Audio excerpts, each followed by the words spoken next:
구원에 이르는지의 제7장 십자가에도 6번째 시간입니다. 하나됨, 연합의 원리라는 소제목하에 8개의 질문으로 되어 있습니다. 1번, 십자가에 예수 그리스도를 통하여 너와 나로 분열된 사람들이 하나로 회복됩니다. 에베소서 2장 16절. 먼저 한 몸이 됩니다. 어떻게 한 몸이 되나요?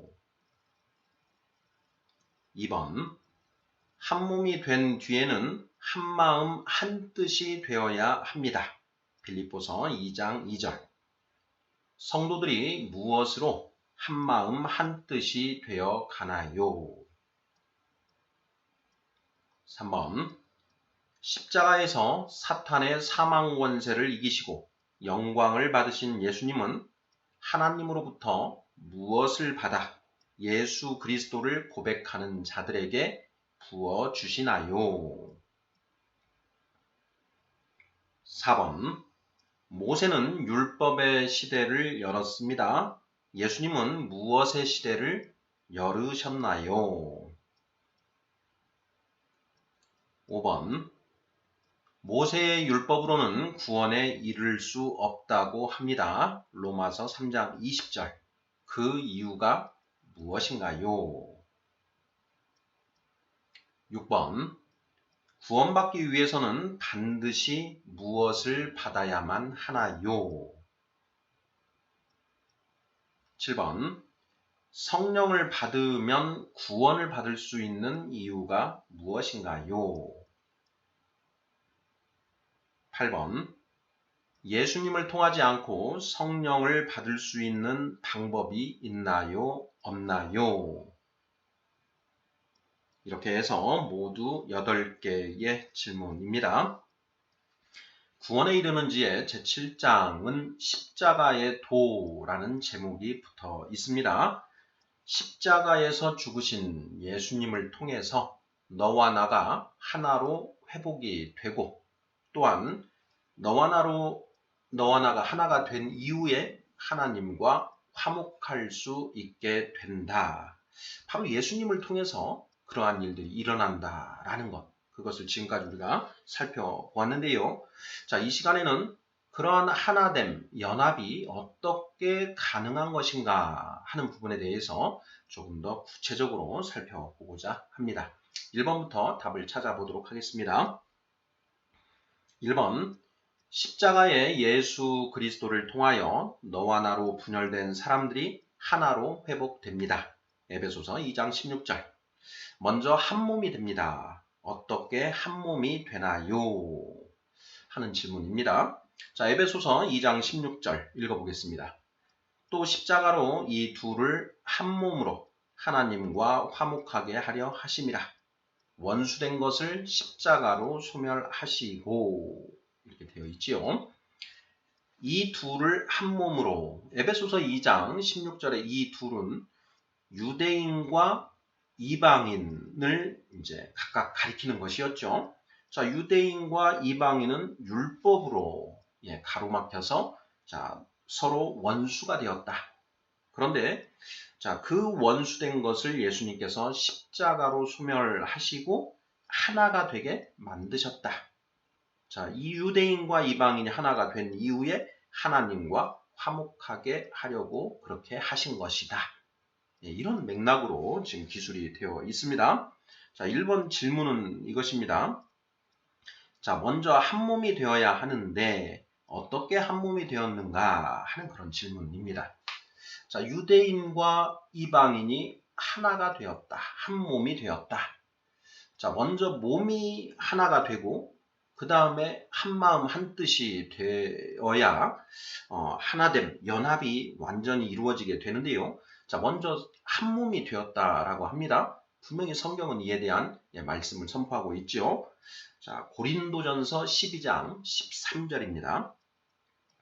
우리가 유대인이나 헬라인이나 종이나 자유인이나 다 한 성령으로 세례를 받아 한 몸이 되었고 또 다 한 성령을 마시게 하셨느니라.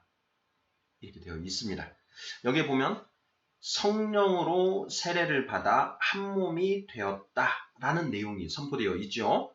자, 한 성령으로 유대인이나 헬라인이나 종이나 자유인이나 다 한 성령으로 세례를 받아 한 몸이 되었다. 자, 동일한 성령으로 세례를 받음으로써 한 몸이 되었다. 자, 우리가 거듭남의 원리에 대해서 살펴보았습니다. 우리가 성령으로 거듭난다라고 했습니다. 예수 그리스도의 이름으로 세례를 받고 죄사함을 받으라. 그리하면 너희가 성령의 선물을 받으리니. 사도행전 2장 38절 말씀이지요. 자, 그 성령에 의해서 우리가 거듭나게 된다라고 했습니다.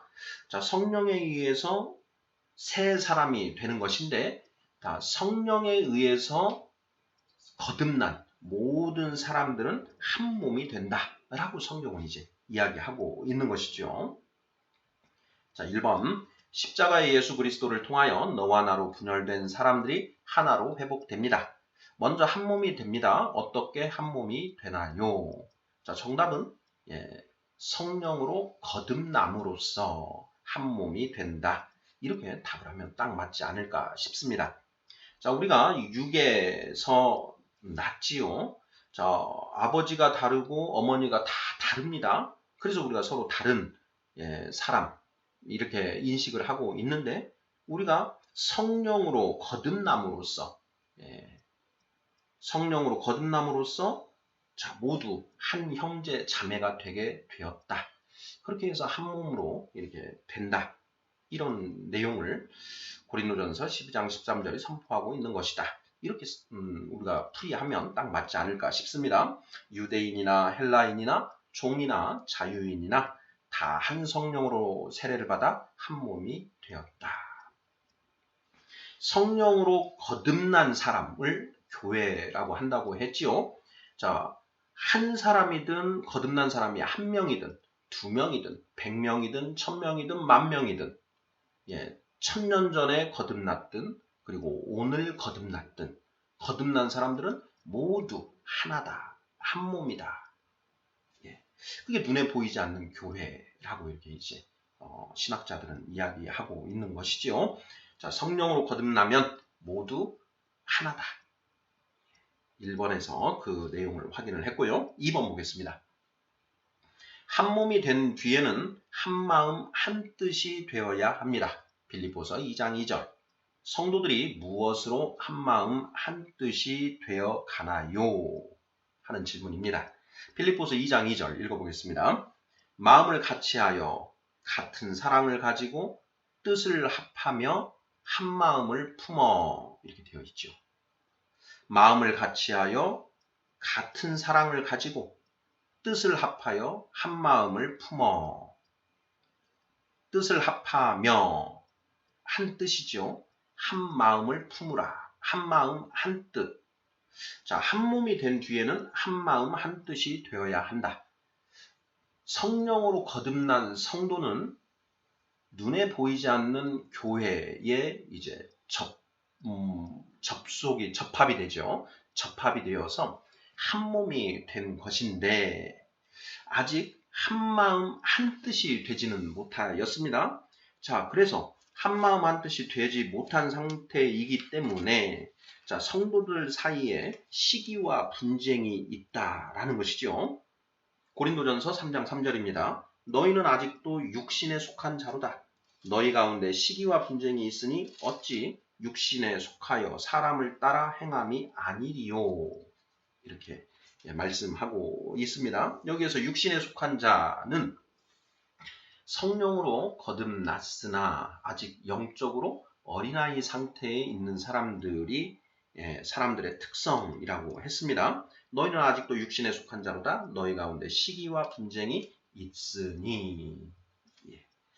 자, 한 몸이 된 뒤에는 한 마음 한 뜻이 되어야 하는데 어떻게 한 마음 한 뜻이 될 수 있는가 하는 그런 질문입니다. 자, 우리 성도님들 어떻게 답하시겠습니까? 한 마음 한 뜻이 되는 이 원리를 알지 못하면 절대로 한 마음 한 뜻이 될 수가 없는 것이죠. 우리가 종종 교회 이제 지역 교회들이 그 교회 안에 분쟁이 생겨서 그 하나의 교회가 두 개로 갈라졌다. 뭐 이런 얘기를 듣기도 하지 않습니까?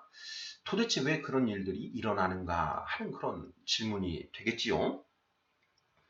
한 마음 한 뜻이 되지 못했기 때문에 그 안에 갈등이 발생하고 분열이 일어나게 되었다. 뭐 이렇게 답하면 틀림없을 것인데요.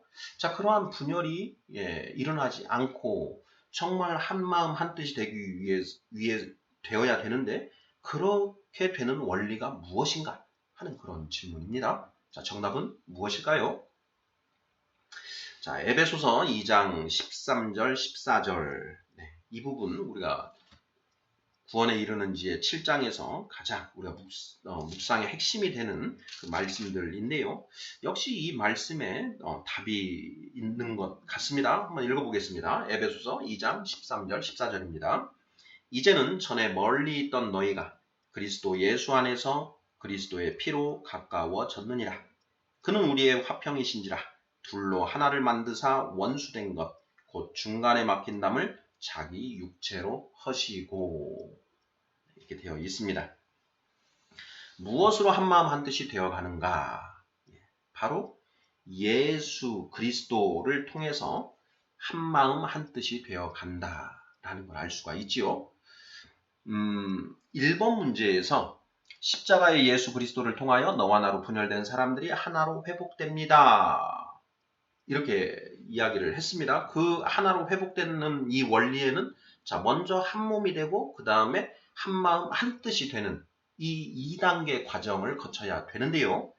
먼저 한 몸이 되는 것은 자, 성령, 예수 그리스도를 믿고 세례를 받음으로써 성령을 받아 거듭나게 된다. 그 거듭남을 통해서 한 몸이 된다라는 것이 이제 첫 번째 확인이 된 것이고요. 자, 2번 질문에서는 한 마음 한 뜻, 그 다음 2단계로 한 마음 한 뜻이 되어야 되는데 그것은 또 어떻게 되는가? 역시 예수 그리스도를 통하여 이루어진다.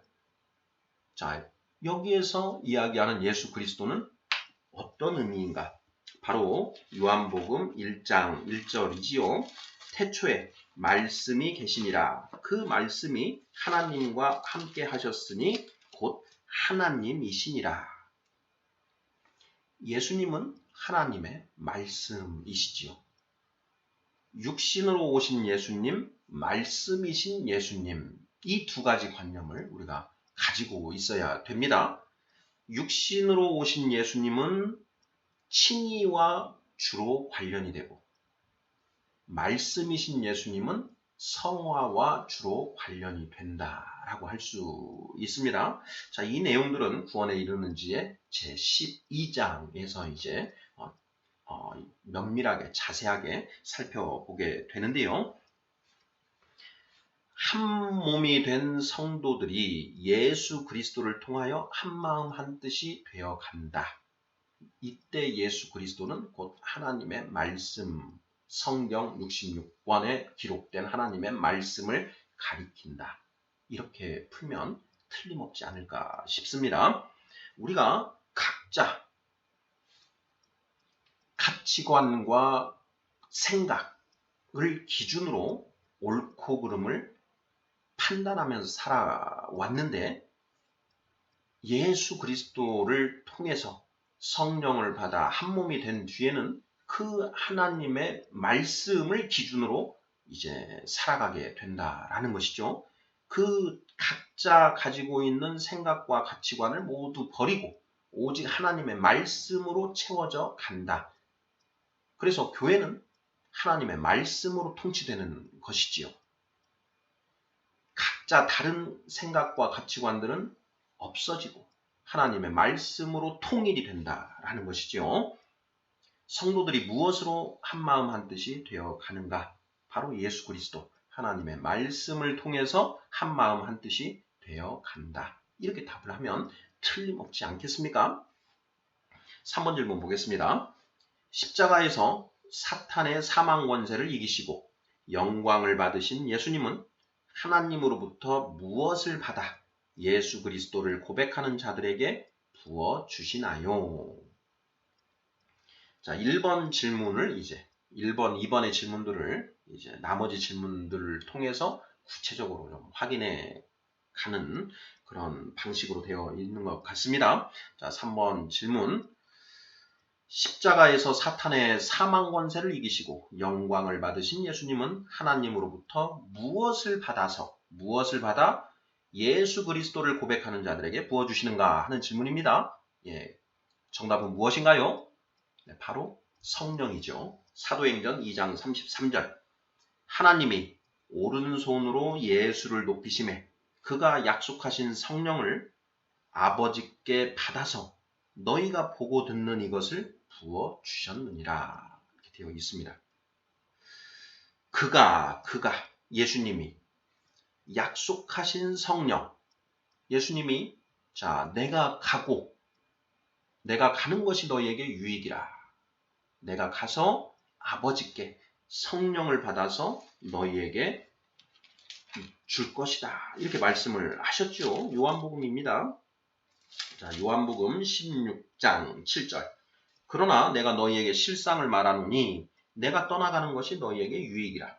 내가 떠나가지 아니하면 보혜사가 너희에게로 오시지 아니할 것이요 가면 내가 그를 너희에게로 보내리니. 성령을 보내주시겠다라고 약속을 하신 것이지요. 그가 약속하신 성령을 아버지께 받아서 너희가 보고 듣는 이것을 부어 주셨느니라. 오순절 성령 강림이 일어난 그 날 베드로 사도가 예루살렘에 모인 각지에서 모인 그 유대 교인들에게 지금 하는 설교 내용이지요. 그날 다락방에 모여있던 성도들이 성령을 받고 각 나라 방언으로 복음을 선포했습니다. 바로 그것이 성령에 의해서 이루어진 것이다 라는 걸 지금 베드로가 선포하고 있는 것이죠. 하나님이 오른손으로 예수를 높이시매 그가 약속하신 성령을 아버지께 받아서 너희가 보고 듣는 이것을 부어주셨느니라. 성령을 부어주셨느니라 하는 그런 말씀 아니겠습니까? 자, 3번 질문. 십자가에서 사탄의 사망 권세를 이기시고 영광을 받으신 예수님은 하나님으로부터 무엇을 받아 예수 그리스도를 고백하는 자들에게 부어주시나요? 정답은 성령. 이렇게 답을 하면 틀림없겠지요. 4번 1번입니다. 모세는 율법의 시대를 열었습니다. 예수님은 무엇의 시대를 열었나요? 질문입니다. 우리가 지금까지 여러 번 이야기한 내용이지요. 모세는 율법 시대를 열었고 예수님은 성령 시대를 열으셨다라는 것이지요. 자, 디도서 3장 6절 7절 말씀 한번 보겠습니다. 우리 구주 예수 그리스도로 말미암아 우리에게 그 성령을 풍성히 부어주사. 7절. 우리로 그의 은혜를 힘입어 의롭다 하심을 얻어 영생의 소망을 따라 상속자가 되게 하려 하심이라. 성령을 풍성히 부어주사. 이것은 칭의에 대한 얘기죠. 자, 예수 그리스도를 믿으면 우리가 의롭다 하심을 받고 그 증거로 성령을 받게 됩니다. 성령을 받으면 이제 칭의 끝, 성화 시작이죠. 자, 성령에 의해서 이루어지는데, 자, 그 성화에 대한 내용을 7절에서 기록하고 있습니다. 우리로 그의 은혜를 힘입어 의롭다 하심을 얻어 영생의 소망을 따라. 자, 의롭다 하심을 얻어. 여긴 칭이지요. 칭이 이후에 영생의 소망을 따라 상속자가 되는 것. 이게 바로 성화 아니겠습니까? 자, 모세는 율법의 시대를 열었습니다. 예수님은 무엇의 시대를 열었나요? 성령 시대다. 이렇게 답을 하면 틀림없겠습니다. 자, 모세가 연 율법 시대는 정확하게 말하면 특별 계시 율법의 시대다. 이렇게 말을 할 수가 있는 것이죠. 자, 특별 계시 율법에 대비되는 개념은 자연계시 율법이라고 했습니다. 자, 자연계시 율법은 하나님이 창조하신 천지 만물과 우리 인간 본성에 새겨진 하나님의 법, 그걸 자연계시 율법이다라고 이제 정의할 수 있다라고 했습니다. 반면에 특별계시 율법은 하나님이 시내산에서 모세에게 문자화된 하나님의 법을 계시해 주셨지요. 바로 그렇게 계시된 문자화된 율법, 이걸 특별계시 율법이라고 한다라고 했습니다.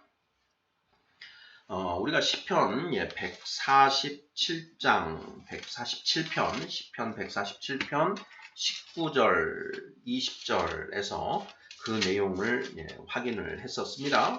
자, 어떤 내용이었습니까? 하나님이 그 말씀을 야곱에게 보이시며 그의 율례와 규례를 이스라엘에게 보이시는도다. 그는 어느 민족에게도 이와 같이 행하지 아니하셨나니 그들은 그의 법도를 알지 못하였도다 하는 이 말씀을 확인했었는데요. 바로 이렇게 하나님이 말씀을 야곱에게 보이시고 그의 율례와 규례를 이스라엘에게 보여주신 것, 이것이 바로 특별계시 율법이다라는 것이죠. 그런데 이런 일은 어느 민족에게도 하지 않으시고 이스라엘 민족에게만 그렇게 해주셨다.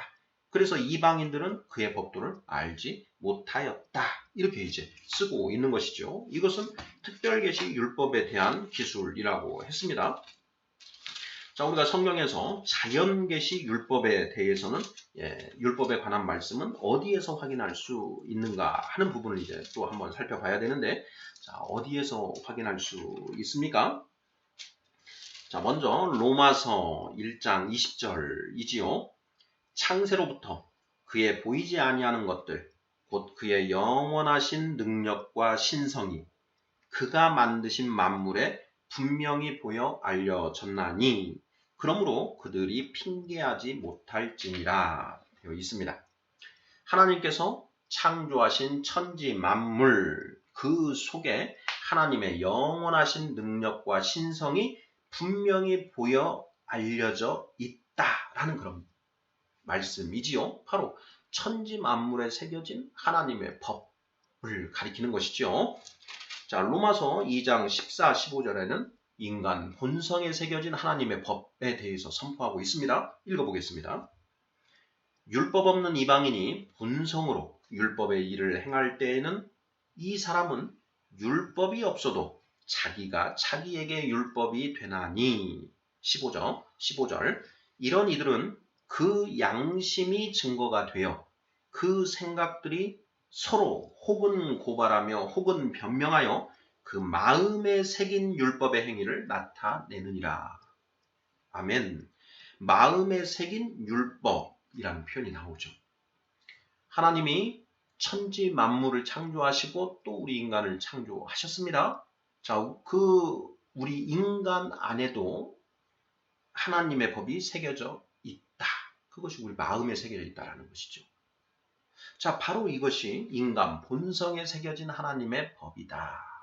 그것이 곧 양심이다. 이렇게 이제 지금 선포를 하고 있는 것이지요. 이방인이 본성으로 율법의 일을 행할 때 이렇게 되어 있습니다. 자, 이 사람은 율법이 없어도 자기가 자기에게 율법이 된다. 이렇게 표현을 했는데요. 이 사람은 율법이 없어도, 자, 특별계시 율법이 없어도 자기가 자기에게 율법이 된다. 자연계시 율법이다. 이런 얘기죠. 모세는 율법의 시대를 열었습니다. 이렇게 했는데, 자, 여기에서 율법은 보다 정확하게 말하면 특별계시 율법을 말한다. 라는 건 확인해 보고 있는 것이고요. 이스라엘 민족은 이렇게 시내산에서 하나님이 모세를 통해 문자화된 율법을 주셔서 하나님의 법을 보다 더 명확하게 접하고 알 수 있었다. 그러면 이방인들은 무엇입니까? 이런 질문이 생기지 않습니까? 이방인들은 천지 만물과 우리 인간 본성에 새겨진 하나님의 법을 통해서 하나님의 법을 알 수 있었다. 그것을 자연계시 율법이라고 한다라는 것. 그것을 좀 우리가 개념적으로 좀 구분을 해두면 알 수 있지 않을까 싶습니다. 자, 그래서 우리가 이제 그 인류의 역사 속에서 이제 인류의 성인이라고 불리는 소크라테스, 공자, 소크라테스 뭐 이런 분들이 있지 않습니까? 자, 그 중에 석가모니는 인간 본성에 새겨진 하나님의 법을 찾아 들어간 인물이고, 공자는 천지 만물에 새겨진 하나님의 법을 찾아 들어간 인물이다. 소크라테스는 천지 만물과 인간 본성 모두를 또 이렇게 관찰한 것 같습니다. 그래서 비록 특별계시 율법이 주어지지 않았더라도 하나님의 법이 무엇인가를 찾아 들어간, 물론 하나님의 존재에 대해서 구체적으로는 알 수가 없었지만 막연하게나마 그런 어떤 창조주, 이 천지 만물을 창조하신 그 어떤 분이라는 그런 관념을 가질 수 있었고, 그리고 그분의 법은 또 무엇인가라는 걸 찾아 들어갈 가능성이 있었는데, 그것을 찾아 들어간 분들이 바로 석가모니, 공자, 소크라테스 이런 분들이다라는 것이죠. 천지 만물과 인간 본성에 새겨진 하나님의 법과 특별계시 율법으로 주신 그 하나님의 법의 내용은 같을까요? 다를까요? 내용은 같습니다. 다 하나님의 법이니까 그 내용은 같을 수밖에 없죠. 다만 천지 만물과 인간 본성을 통해서 하나님의 법을 아는 것은 한계가 있더라. 특별계시 율법을 통해서 인간은 하나님의 법이 무엇인지 보다 구체적으로 알 수 있었다라는 것. 이런 것도 우리가 살펴보았지요. 자, 5번 질문 보겠습니다. 모세의 율법으로는 구원에 이를 수 없다고 합니다. 로마서 3장 20절. 그 이유가 무엇인가요? 자, 하나님이 천지 만물과 인간 본성에 새겨진 하나님의 법, 즉 자연계시 율법을 우리에게 주셨고, 그 다음에 이스라엘 민족에게, 아브라함의 자손들에게 특별계시 율법을 주셨는데, 그 특별계시 율법을 통해서도 구원에 이를 수 없었다라고 성경은 선포하고 있습니다. 로마서 3장 20절. 그러므로 율법의 행위로 그의 앞에 의롭다 하심을 얻을 육체가 없나니 율법으로는 죄를 깨달음이니라 라고 이렇게 선포가 되어 있습니다. 율법의 행위로는 구원받을 육체가 없다 이렇게 선포를 하고 있는 것이죠. 자, 물론 율법은 선한 것이고 좋은 것이다 라고 선포를 하고 있습니다. 그리고 또 그 율법 시대에 구원에 이른 믿음의 선진들도 분명히 있지요. 그런데 로마서 3장 20절에서는 율법의 행위로 그의 앞에 의롭다 하심을 얻을 육체가 없다라고 이렇게 선포를 하고 있죠. 그리고 율법으로는 죄를 깨닫는 것이다. 이렇게 선포를 하고 있습니다. 율법의 행위로, 자, 율법에 있는 하나님의 뜻을 깨달아 하나님을 온전히 믿게 되면 구원받을 수 있을까요? 없을까요? 그때는 구원받을 수 있는 것 같습니다. 로마서에서 그러한 내용들을 선포하고 있지요. 로마서 2장 17절 이하를 한번 보도록 하겠습니다. 유대인이라 불리는 내가 율법을 의지하며 하나님을 자랑하며 율법의 교훈을 받아 하나님의 뜻을 알고 지극히 선한 것을 분간하며 맹인의 길을 인도하는 자요 어둠에 있는 자의 빛이요 율법에 있는 지식과 진리의 모본을 가진 자로서 어리석은 자의 교사요 어린아이의 선생이라고 스스로 믿으니 21절 그러면 다른 사람을 가르치는 내가 내 자신은 가르치지 아니하느냐 도둑질하지 말라 선포하는 내가 도둑질하느냐 간음하지 말라 말하는 내가 간음하느냐 우상을 가증히 여기는 내가 신전 물건을 도둑질하느냐 23절 율법을 자랑하는 내가 율법을 범함으로 하나님을 욕되게 하느냐. 근데 이런 내용으로 이어지고 있습니다. 그런데 여기에서 중요한 것은 18절 율법의 교훈을 받아 하나님의 뜻을 알고 지극히 선한 것을 분간하며 라는 이 표현과 20절 율법에 있는 지식과 진리의 모본을 가진 자로서 라는 이 표현에 주목해 볼 필요가 있습니다. 율법 시대에, 특별계시 율법 시대에 살았던 사람들 중에 그 율법을 통해서 온전히 하나님을 믿어 의롭다 하심을 받은 사람들이 있다라는 것이죠. 그것을 우리가 이신칭의의 법이라고 얘기를 하지 않습니까? 이신, 믿음으로 칭의, 의롭다 하심을 받는다. 하나님이 모세를 통해 특별계시 율법을 이스라엘 사람들에게 주셨습니다. 그러면 그 받은 특별계시 율법을 통해서 하나님을 믿게 된 사람들, 그들은 의롭다 하심을 받는다라는 것이죠. 자, 그러한 예가 우리 복음서에도 쓰여져 있는 것이죠. 자, 누가복음에 보면 이제 세례 요한의 부모님에 관한 내용이 1장에 나옵니다. 5절 유대왕 헤롯 때에 아비야 반열에 제사장 한 사람이 있었으니 이름은 사가랴요. 그의 아내는 아론의 자손이니 이름은 엘리사벳이라. 6절 이 두 사람이 하나님 앞에 의인이니 주의 모든 계명과 규례대로 흠이 없이 행하더라. 이렇게 되어 있습니다. 하나님 앞에 의인이었다. 하나님으로부터 의롭다 하심을 받은 자들이었다라는 것이죠. 의롭다 하심은 어떻게 받는 것인가? 믿음으로. 무엇을 믿음으로?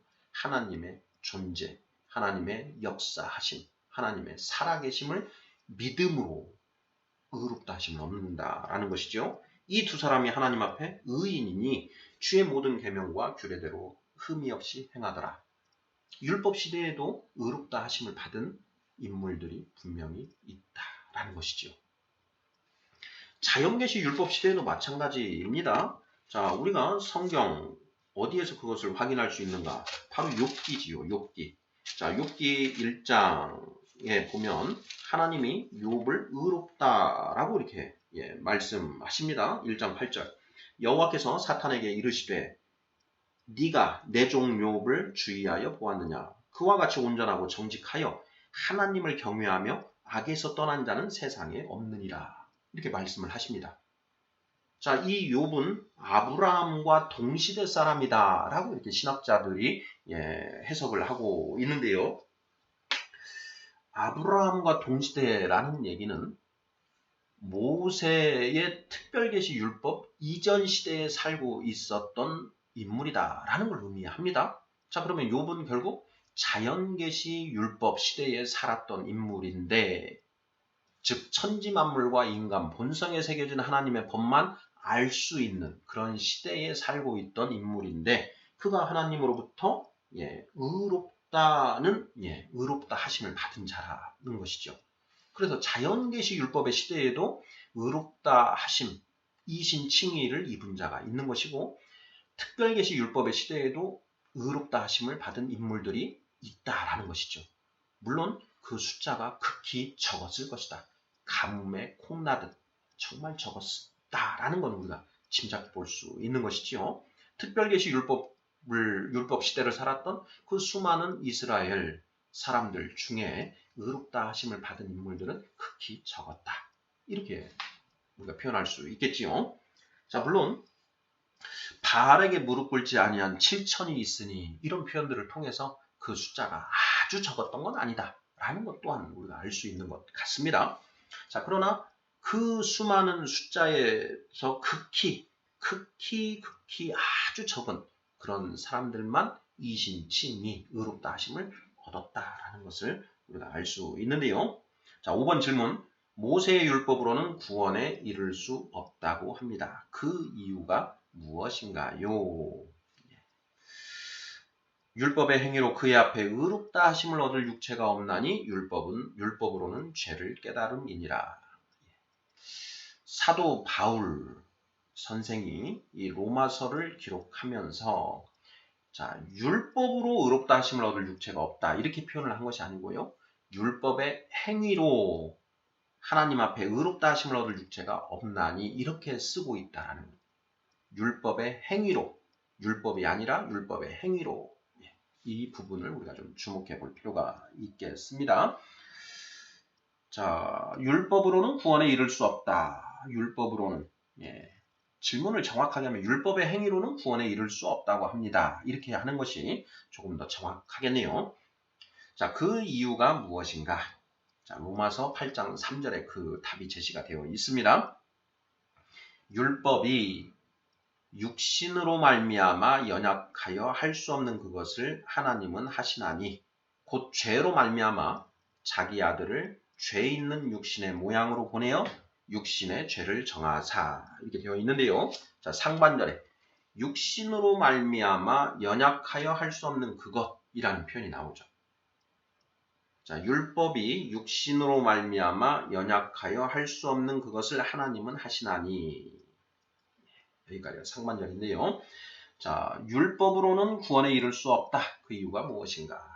육신 때문이다. 이렇게 답을 하면 맞지 않을까 싶습니다.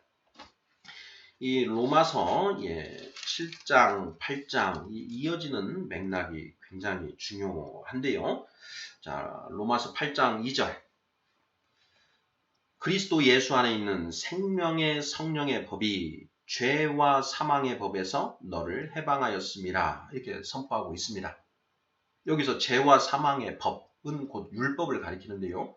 자, 율법을 죄와 사망의 법이다, 이렇게 표현을 하고, 자, 성령은 생명의 성령의 법이다, 이렇게 표현을 하고 있는 것이죠.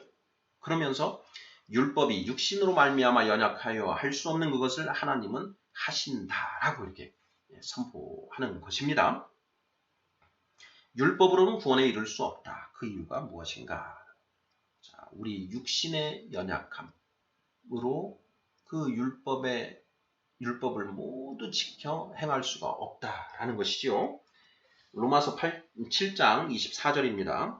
오호라, 나는 공고한 사람이로다. 이 사망의 몸에서 누가 나를 건져내랴.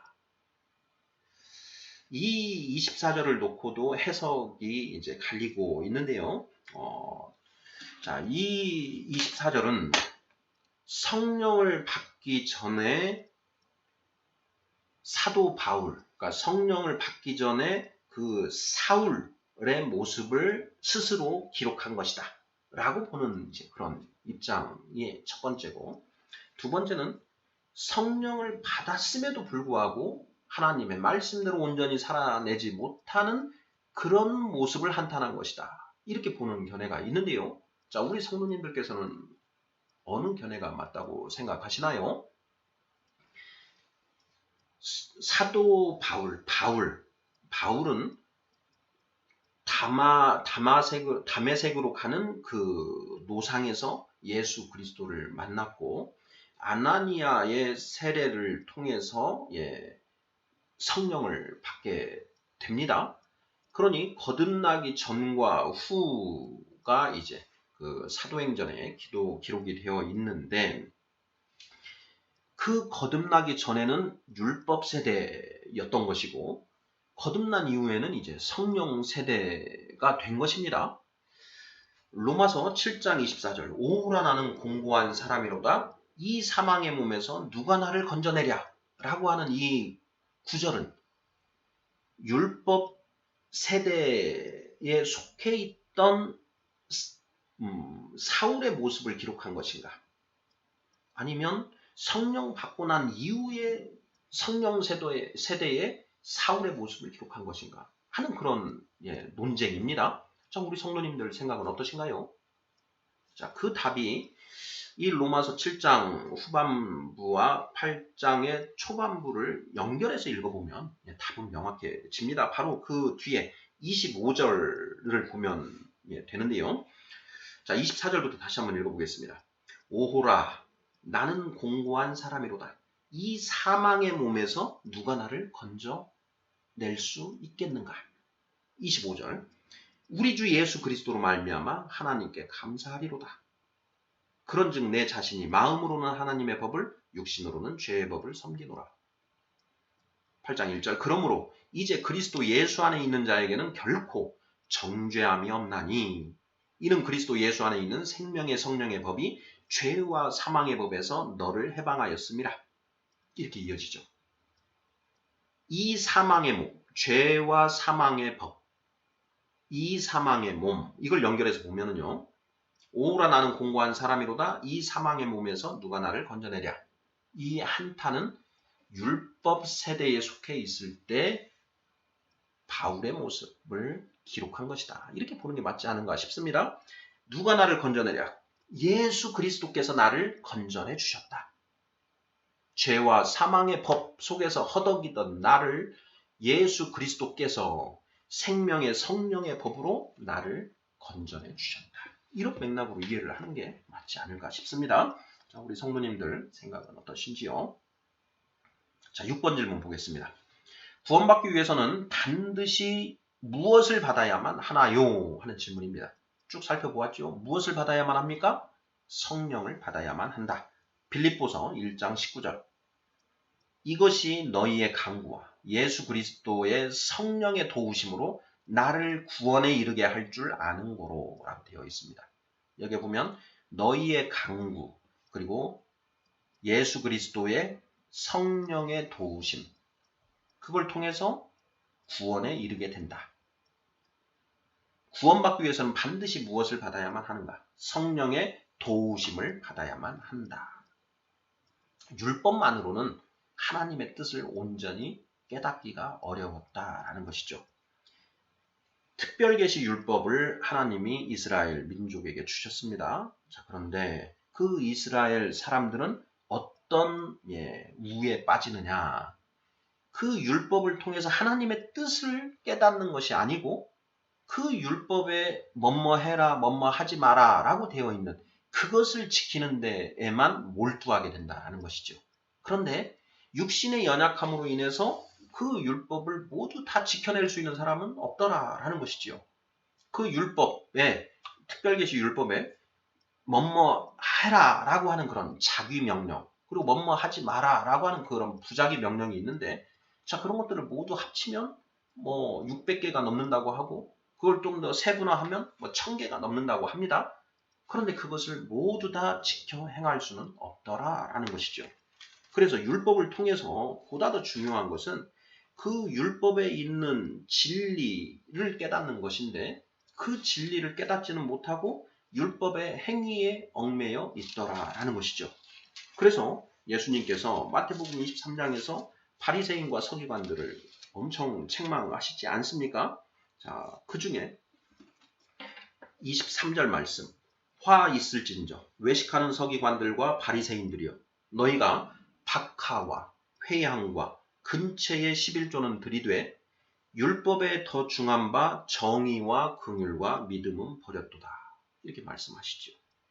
율법에 더 중요한 것은 그 율법을 관통하고 있는 정의와 긍휼과 믿음 이 세 가지 지정의 정의와 긍휼과 믿음인데 그 정의와 긍휼과 믿음은 깨닫지 못하고 11조 드리는 것 거기에만 형식적으로 매여 있더라라는 것이죠.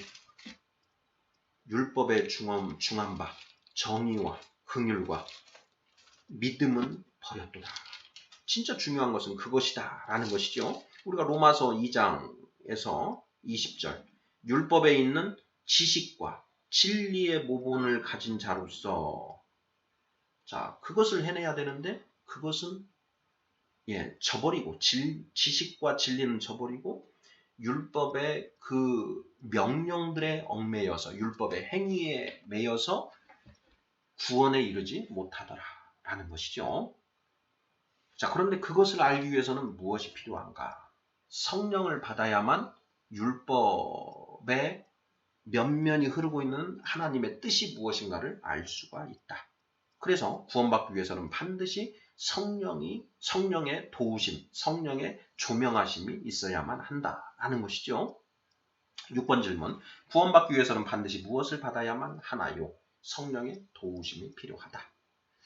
물론 자연계시 율법 시대든 특별계시 율법 시대든 이신칭의의 법을 따라서 구원의 길에 들어선 분들이 있는 것 같습니다. 그런데 그 숫자가 너무 적다라는 것이죠. 하나님은 이 세상 모든 사람이 구원받기를 원하시고 모든 사람들이 진리를 알기를 원하시는데 아주 극소수의 그 사람들만 그 길에 들어서더라. 그래서 예수님이 그것을 안타까이 여기시고 이들이 성령을 받아야만 하나님의 말씀을 온전히 깨달을 수 있다라는 그것을 아시기에 이 땅에 오셔서 성령 받을 수 있는 길을 열어주셨다는 것. 그것이 성경 내용의 중요한 그 핵심 원리 중 하나 아니겠습니까? 자, 7번 문제 보겠습니다. 성령을 받으면 구원을 받을 수 있는 이유가 무엇인가요? 성령을 받으면 구원을 받을 수 있는 이유가 무엇인가? 자, 우리 성도님들 어떻게 답을 하시겠습니까? 네, 저는 고린도전서 2장 12절 말씀으로 이에 대한 답을 하는 것이 옳지 않을까 싶습니다. 읽어보겠습니다. 우리가 세상의 영을 받지 아니하고 오직 하나님으로부터 온 영을 받았으니 이는 우리로 하여금 하나님께서 우리에게 은혜로 주신 것들을 알게 하려 하심이라. 성령을 받아야만 하나님이 우리에게 은혜로 주신 것들, 곧 말씀이었죠. 그 말씀을 깨달을 수 있다라는 것이죠. 바로 그 이유 때문에 성령을 받아야만 구원을 받을 수가 있다. 이렇게 답을 하면 맞지 않을까 싶습니다. 자, 또한 에베소서 3장 16절로부터 19절 말씀도 한번 보겠습니다.